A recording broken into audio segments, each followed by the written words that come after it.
Welcome home, brave heroes, and Kai Lords alike, and welcome back to my playthrough of Lone Wolf: Flight from the Dark from the New Order series by Home Guard Press.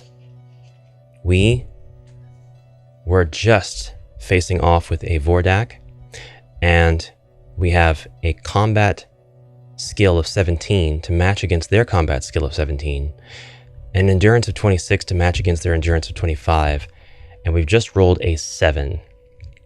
And our combat skill actually can have 2 points added to it because I surprised the vordak with a sneak attack just for this first round only. Now, my chances of winning this are very low, but with our combat ratio of, I believe, 2, +1 or +2, yes. My roll of 7 means that the enemy actually loses 10 endurance points and I only lose 1. So this is the only time our combat ratio is going to be in this column for this particular battle. It's going to be moved over 1 column to the left, and this is the column that we will refer to whenever we roll our 10-sided dice. Brave Kai warriors, that is an excellent roll, excellent outcome. He's actually lost 10 endurance points. Now I've lost 1, so I'm going to move my endurance points track to 25. But I am much stronger with this initial attack, and he loses 10. So he's going from 25, yes, sorry, to 15. And I'll just write those numbers very small. I need to get some dice, I think. I think I'll use dice, actually, to keep track of everyone's combat or endurance points. Here we are. With these d6, I will give him his initial score of 25 endurance points, and I even found the perfect mini for this wicked undead monster. So, our combat henceforth will take place as follows, and he's lost 10 endurance points, so we take those 2 dice away. I will reduce each die face's pips accordingly now whenever my enemy takes damage. All right. From the second round of combat onward, we'll have to deduct 2 points from my combat skill because unfortunately he's attacking me with Mind Blast and I do not have Mind Shield. So actually we're not going to be equal anymore. We are now going to roll for our next attack, next combat round, and it's a 9. It is actually a 9. What an incredible roll.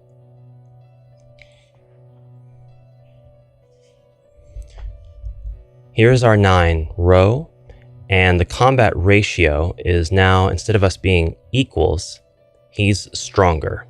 He's stronger by 2 points, so we have a -2, and that is our combat ratio now. And with a roll of 9, our enemy actually loses 10 endurance points while the player character loses 0. We had a better attack this round than we did in the first round.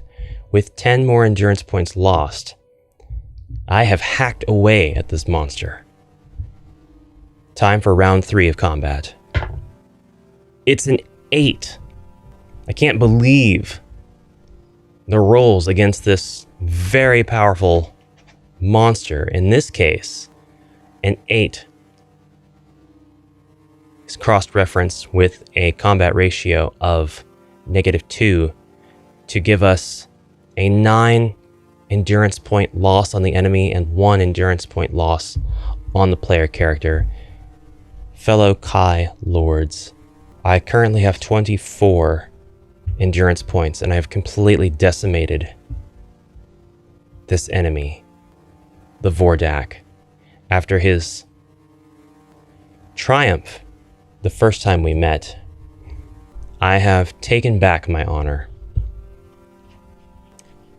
That was wonderful. If you win, turn to 123.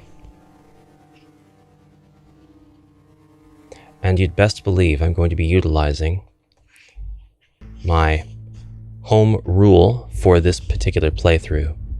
I'm going to make a save point at 123. I have explained what the save point means in a previous video, so I won't go back over that here.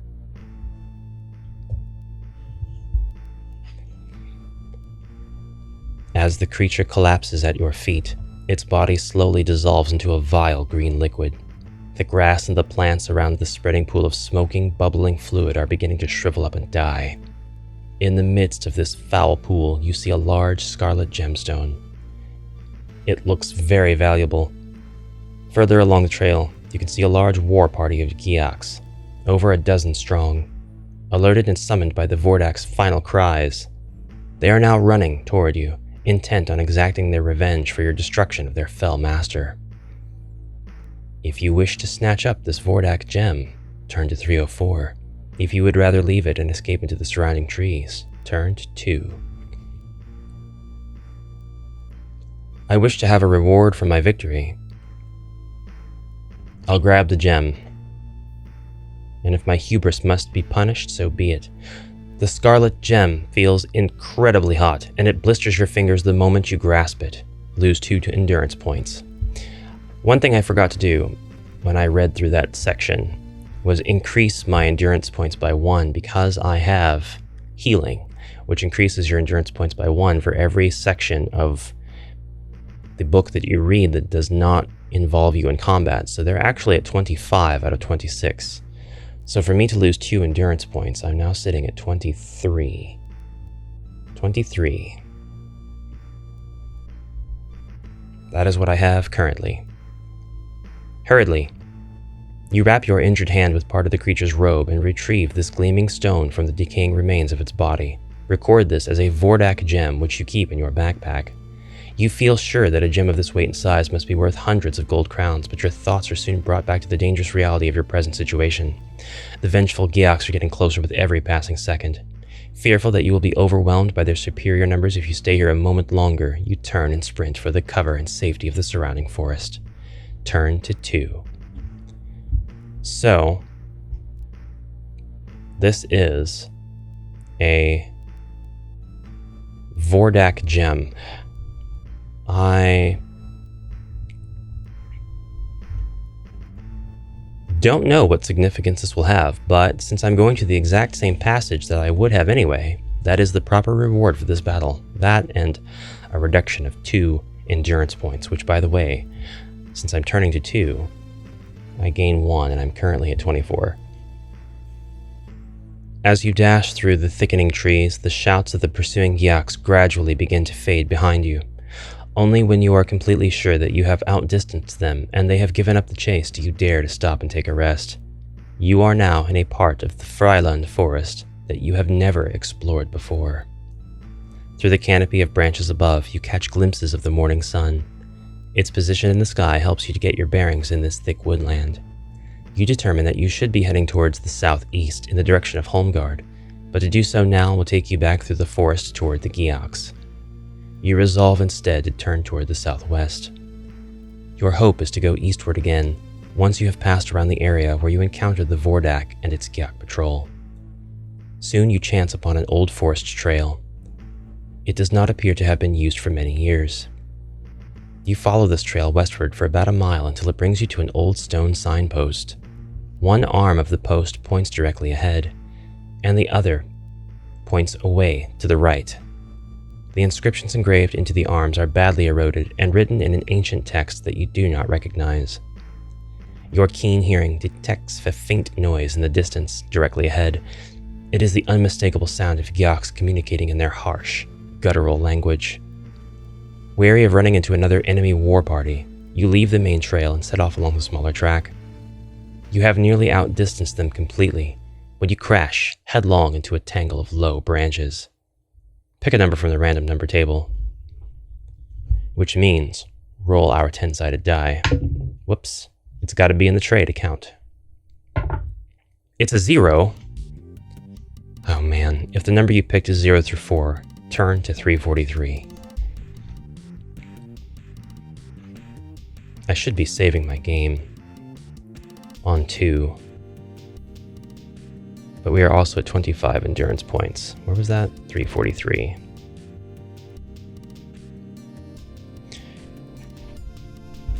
You are held by the mass of tangled branches and roots. Eventually, you free your right hand, grab your weapon, and hack your way slowly through the foliage to the clear forest beyond. Your cloak is torn in several places and your left arm is cut and badly bruised above the elbow. Lose 2 endurance points and turn to 213. That would bring me up to 25, and now I'm down to 23, which I will underline to make sure that I know that's where I'm at. I'll go ahead and cross those other ones off. I'm at 23 endurance points. Lose 2 and turn to 213. This passage is also without combat, so I think I should be going up to 224. But I'll just go ahead and go to 213. There's no point in making any sort of error when I'm already this privileged. I will save, however, on 213. You have been trekking through the forest for nearly 2 hours. What began as a nagging doubt that you were lost has become a realization. Apart from the occasional cry of a crawn in the far distance, you have neither seen nor sensed that the enemy occupies any of the surrounding woodland. As slowly you descend a rocky hillock, you notice something unusual in the tangled woods ahead. Turn to 331. We've regained 1 endurance point. We're at 24. We will now turn to 331.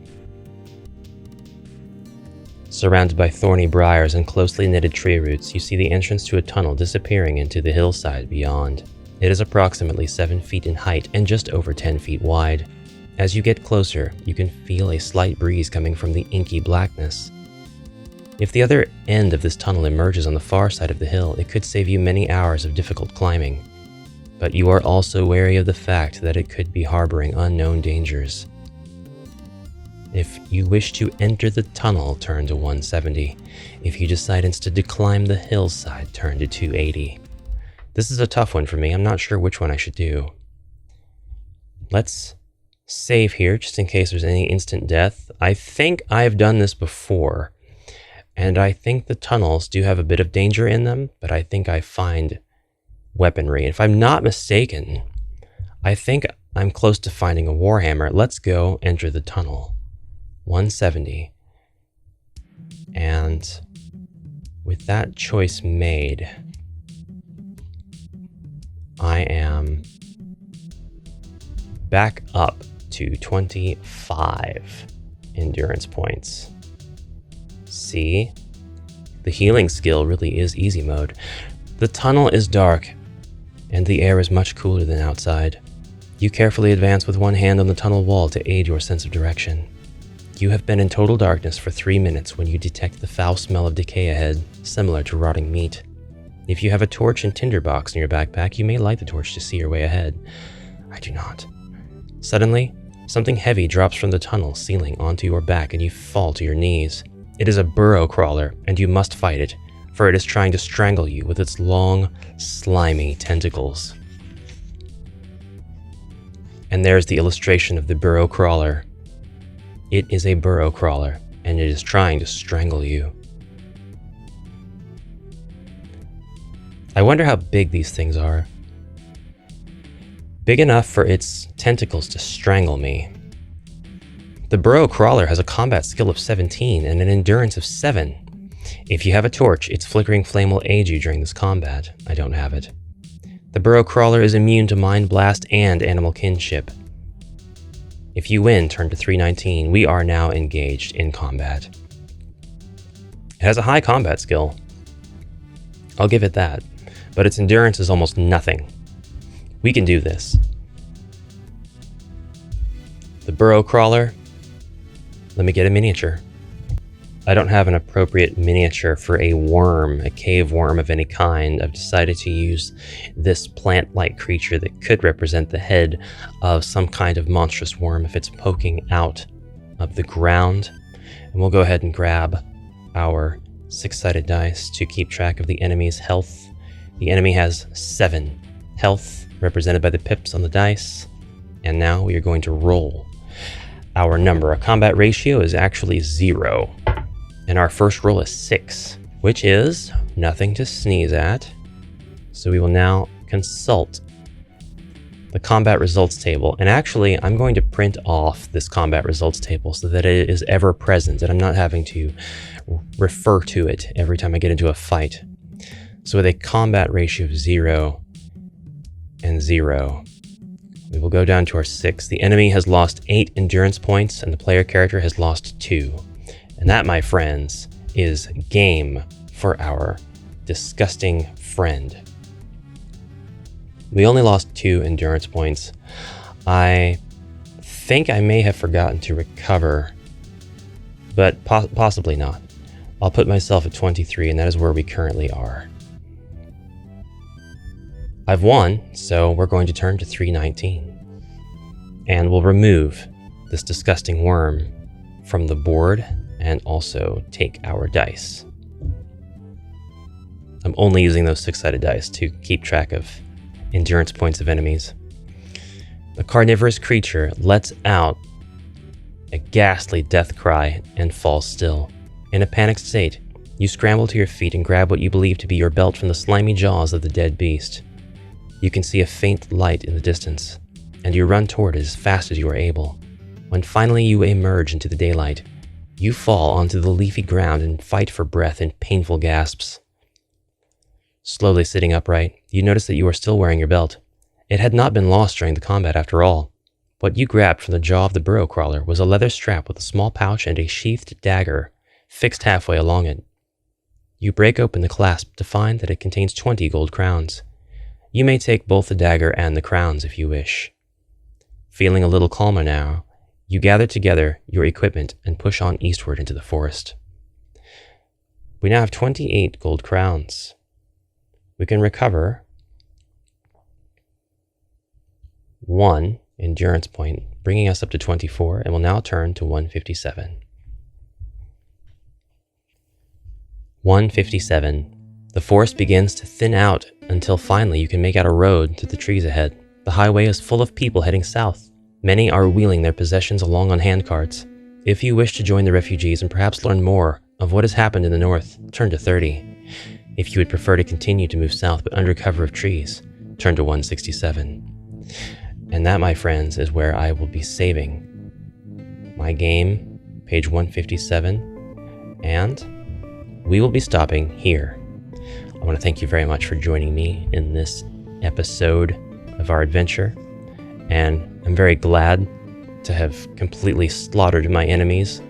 I will be picking this up again very soon, so please look forward to the next installment. Until then, have a great rest of your day, and bye for now, Kai Lords.